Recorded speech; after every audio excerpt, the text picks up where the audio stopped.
Welcome back in. Mental health is a subject many people struggle to talk about. We've got someone on the show today who knows how to do just that and is tackling the tough subject with the help of a little humor. Here to tell us about his show is comedian Aaron Foster. Thank you so much for being here. Thanks for having me. Yes, we're so excited to hear your story, mental health, something that is so hard for people to talk about. And you've actually talked about it and now turned it into a comedy show. Tell us what's going on. What is going on? That's a good question. My therapist asks me that every week. You know, this started out with me writing about my own issues with mental health, my family's issues with mental health, or lack thereof, and just as a way for me to kind of get the stuff out. And then I slowly started doing pieces of it on stage and getting reactions. People talk to me after the show that like, hey, thanks for talking about that and things like that. And so that kind of has inspired me over the last year and a half to keep writing and doing that kind of material. Awesome. I feel like if people can relate to having mental health things of their own, they definitely can relate to their family. Like everyone has the crazy family member, the kooky family member. So how do you include them? I mean, that's the thing. Like in my family, like I have one normal uncle. Okay. Right. Like we go the other way in my family. So it is tough to talk about. Obviously, it's come a long way in the last, 10, 15 years. Yeah. But I think it still has a long way to go where it's still somewhat of a stigma about it. So yeah, I try to make it funny and but I also try to be very honest about it. There's parts of my show that get a little bit dark. It's probably not for everybody, but the people that it's for really seem to connect with it, so it's nice. Awesome. So you weren't always a comedian or actor. Tell us your story. Oh, my story. I don't think we have enough time for my whole story, but I have done a lot of things, I think anything to avoid getting a real job. I've been an entrepreneur since I was about 25, wholesale home furnishings. I made a living as an artist for about 20 years, making work out of old license plates. Started a sports nutrition business in Boulder, Colorado about 10 years ago, and I've opened a couple restaurants, and so now I've fallen back into the comedy and the acting thing, yeah. Very cool. Well, it sounds like a good journey, at least an interesting one, for sure. So now you're kind of on a quasi-tour, right? Yep. You told me it's not really a tour. People aren't asking for it. You're just doing it. I mean, it depends how you define tour. I mean, I've done shows in the last month or so in Colorado, New Mexico, Arizona, Nevada, California, but it's just me renting theaters and, putting the word out as best as I can and hoping people show up, and most of the time they do.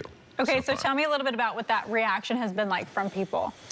It's been good. I try to be really upfront about what it is. It's called Mostly Jokes, hopefully clearly implying that it's not entirely jokes, but it's, the show is an hour and 20 minutes, and there's maybe 3 1 to 2 minute sections that are sort of a little bit more serious, but it's not a theatrical performance. I come from stand-up, that's how I write, that's how I work out my material, 5, 8, 10 minutes at a time in clubs in LA and stuff like that. So it's all born out of that. It is essentially a stand-up show that just has a little bit of a through line and an arc to it, yeah. Yeah, so how do you choose what to put in a show like this?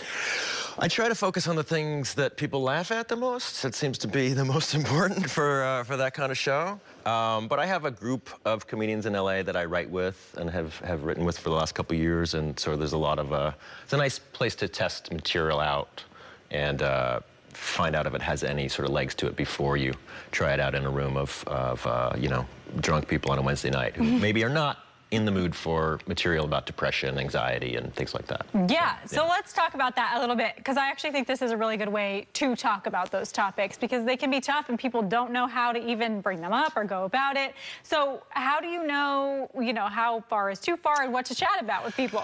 I like that you think that I know how far is too far. There are a few points in my show where I kind of mentally say, all right, well, let's do this part now and see what happens. Yeah. But I've done it enough that I know how people react, and sometimes it's like, all right, well, we'll get them back here on the next one because this one's a little rough. It's not for everybody. Yeah. It's just a trial and error and how the audience is feeling that night. I have jokes that get out loud, clapping and hooting and hollering, and sometimes the next night that same joke might get nothing. Wow. So it's always an adventure to try to figure that out. Yeah, you're just gauging it as you go, kind of. So tell me how have you experienced, like, does comedy help you get through tough things, do you think? It does, very much so. I mean, performing certainly does. I'm very comfortable, for whatever reason, more comfortable doing that than I am just about anything else. And I've done some acting, and I used to host a HGTV show many years ago. Something about between action and cut and on stage and off stage, I'm more comfortable with. I think because I'm a little bit in control when those things are happening, or real or perceived. I don't know. Whereas this right now, this is an improv conversation, so I'm very uncomfortable. Oh, no, you don't seem uncomfortable. Well, yes, that's a lot of practice. Yeah. Tell us about the future for you and where people can come see the show. Sure, the show is in Santa Rosa. It's at a great venue called The Lost Church, and that's Wednesday night at about 8 o'clock, I think, something like that. You can go to mostlyjokes.com and get all the information for that, and you can see a trailer, get an idea for what I do. And the future, yeah, just hopefully more shows, and I'd like to tape it as a special at some point next year when I get a few more reps under my belt, that sort of thing. Yeah. Wonderful. Awesome. Well, Aaron, thank you so much. This sounds so interesting. And again, it's on Wednesday night. And where can people go for tickets if they like to come? You can go to mostlyjokes.com. Perfect. Yeah. Okay. Thank you so much.